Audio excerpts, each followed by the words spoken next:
दोस्तों, मेरे channel honour of homeopathy by doctor A K Singh में आपका स्वागत है। दोस्तों, दशहरा और रामनवमी की आप सभी लोगों को बहुत बहुत हार्दिक शुभकामनाएं। दोस्तों, आज हम एक बहुत ही महत्वपूर्ण विषय पर इस वीडियो में चर्चा करेंगे।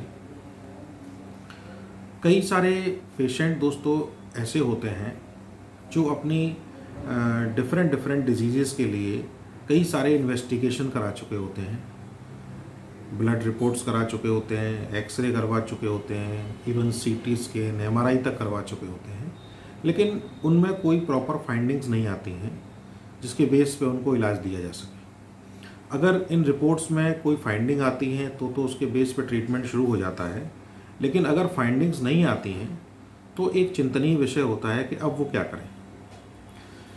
जैसा कि दोस्तों आप जानते हैं कि होम्योपैथिक चिकित्सा पद्धति में मैं जब भी किसी रोगी को इलाज देता हूँ तो मैं उसके बीमारी के साथ साथ उस रोगी को भी समझने की कोशिश करता हूँ, उसके विचारों को समझने की कोशिश करता हूँ, उसके मेंटल स्टेटस को समझने की कोशिश करता हूँ, उसके स्वभाव को समझने की कोशिश करता हूँ। तो दोस्तों उसको पूर्ण रूप से ट्रीटमेंट दिया जाता है। अभी तक दोस्तों मेडिकल साइंस में कोई ऐसा इक्विपमेंट नहीं तैयार हुआ है जो किसी ह्यूमन बीइंग के थॉट्स को समझ सके, उनके विचारों को समझ करके और उनकी एनालिसिस कर सके। इसके लिए दोस्तों मैं उसके साथ कई सारी सिटिंग्स करता हूँ। जब उनके डिफरेंट डिफरेंट लाइफ सिचुएशंस को हम समझने की कोशिश करते हैं तो फिर दोस्तों उनको इलाज देने में हमको सुविधा होती है। तो इस तरह से जिन डिजीज़ में पैथोलॉजिकल फाइंडिंग्स में कुछ नहीं आ रहा है, उन फाइंडिंग्स के न आने पर रोगी को परेशानी बहुत रहती है। तो हम जब उसके मेंटल लेवल से उसको ट्रीटमेंट देते हैं तो फिर वो स्वस्थ होने लगता है। दोस्तों आज के हम इस वीडियो में एक केस की चर्चा करेंगे और समझने की कोशिश करेंगे कि जब हम स्वभाव को और उसकी बीमारी को पूर्ण रूप से कंसीडर करते हैं तो किस तरह से उसके अंदर बदलाव आता है। दोस्तों, इस पूरे यूनिवर्स के अंदर जब हम एक ह्यूमन बीइंग को पूर्ण रूप से समझने की कोशिश करते हैं तो इस यूनिवर्स की जो सबसे बेस्ट क्रिएशन है, जो सबसे महत्वपूर्ण क्रिएशन है, वो एक ह्यूमन बीइंग है। इसीलिए दोस्तों होम्योपैथी के जनक डॉक्टर सैमुअल हैनीमैन ने अपनी दवाइयों की प्रूविंग के लिए ह्यूमन बीइंग्स को ही चुना। तो जब उन्होंने अपनी दवाइयों को ह्यूमन बीइंग्स पर प्रूव किया, उस पर ही उनके सारे एक्सपेरिमेंट किए, तो उन दवाइयों में जब उनको प्रूव करते हैं तो उस प्रूवर के अंदर उनके मानसिक स्वभाव में क्या क्या परिवर्तन आता है, इस सब को हमारी दवाइयों में अच्छे से लिखा जाता है। तो हम उसको दवाई को पढ़ते हैं, फिर हम जब पेशेंट के साथ कई सारी सिटिंग्स करते हैं, उससे बात करते हैं, तो हम उसको उसके स्वभाव को पहचानने लगते हैं और उसके अनुरूप उसको मेडिसिन देते हैं। तो ये जो होम्योपैथी की दोस्तों स्पिरिचुअल लेवल है जो किसी पर्सन का और होम्योपैथिक दवाई का, इसमें जितने भी इन्वेस्टिगेशंस होते हैं जिनमें रिपोर्ट्स में कुछ नहीं आ रहा है, तो हम उस स्पिरिचुअल लेवल को समझ के इलाज देते हैं, तो फिर वो मरीज़ ठीक होने लगता है और उसको बहुत आराम होने लगता है। इस केस में दोस्तों एक बच्चा है 10 महीने का, उसके साथ भी ऐसा ही हुआ कि उसका सडन वेट लॉस होने लगा और वेट लॉस होने के साथ साथ उसकी मसल्स जो हैं वो इनेबिलिटी की तरफ जाने लगी, यानी कि उनकी मसल्स की काम करने की क्षमता कम होने लगी। वो बच्चा अपने आप करवट लेने में असमर्थ है, चलने फिरने की उसकी सारी फंक्शनिंग रुकी हुई है और वेट उसका लॉस होता जा रहा है। उन्होंने बच्चे को कई सारे चिकित्सकों को दिखाया, लेकिन समझ नहीं आया, कई इंजेक्शंस लगवाए और दवाइयाँ भी दी, लेकिन उसके अंदर कोई बदलाव नहीं आया। दोस्तों जब वो मेरे पास आए तो जैसा कि मैंने आपको बताया कि हम पहले स्वभाव को समझने की कोशिश करते हैं, तो जब मैंने उनसे बात करी तो पता लगा कि वो जो बच्चा है वो हर किसी की गोदी में बड़ी आसानी से चला जाता है। घर के लोगों के अलावा अगर बाहर के लोग होते हैं तो उनकी भी गोदी में आसानी से चला जाता है और उसको कोई प्रॉब्लम महसूस नहीं होती। जब उसको भूख लगती है तो उसके लिए भी वो बहुत ज़्यादा रिएक्ट नहीं करता। माँ उसको समझ जाती है, थोड़े बहुत वो हाथ पैर फेंकता है कि इसको भूख लगी है।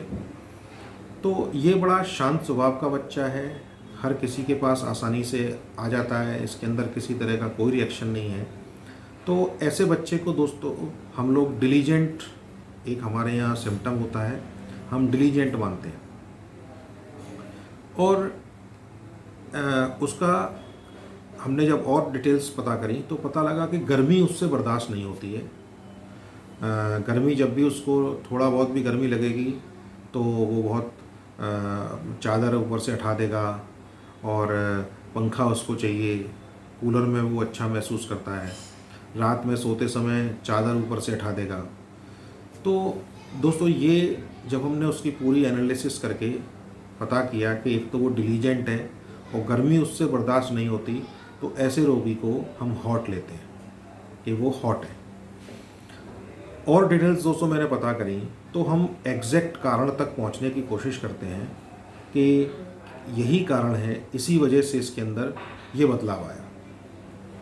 दोस्तों जब उसकी डिटेल्स पता करी तो पता लगा कि उसको वैक्सीनेशन हुआ था और उस वैक्सीनेशन के बाद से ही उसको ये प्रॉब्लम होना शुरू हो गया, जिसमें उसका सडन वेट लॉस हुआ और उसकी मसल्स में इनएबिलिटी आ गई। दोस्तों वैक्सीनेशन जो लगाया जाता है वो इम्यूनिटी के बूस्टअप करने के लिए लगाया जाता है, इम्यूनिटी को। लेकिन होम्योपैथिक चिकित्सा पद्धति जो है वो इमोशनल इम्यूनिटी को बहुत ज़्यादा महत्व देती है कि अगर कोई व्यक्ति इमोशनली स्ट्रॉन्ग है, अगर वो हायर इमोशंस में रहता है तो उसकी इम्यूनिटी कम होने का सवाल ही नहीं उठता। तो क्योंकि इम्यूनिटी और हायर इमोशंस, इनके जो एनर्जी लेवल हैं वो बहुत ज़्यादा हाई रहते हैं, तो जो हायर इमोशंस में लोग रहते हैं तो उनकी इम्यूनिटी भी बहुत हाई होती है। तो दोस्तों जैसा कि हमने देखा कि ये बच्चा डिलीजेंट है, अब हर किसी के पास आसानी से आ जाता है और हर कोई इसको खिलाता है, तो सब लोगों को बहुत अच्छा लगता है। लेकिन होम्योपैथिक पॉइंट ऑफ व्यू से ये जो इमोशन है उस बच्चे का वो नेगेटिव इमोशन है। उसको ये सेंस नहीं है कि वो किसकी गोदी में खेल रहा है।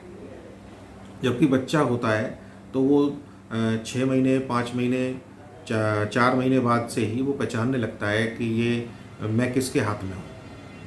तो इसको हम डिलीजेंट होते हुए भी ये एक नेगेटिव इमोशन है और इसी वजह से उसकी इम्यूनिटी डाउन है और उसके ऊपर से जो वैक्सीनेशन लगा उसने उसको बैड इफ़ेक्ट क्रिएट किया।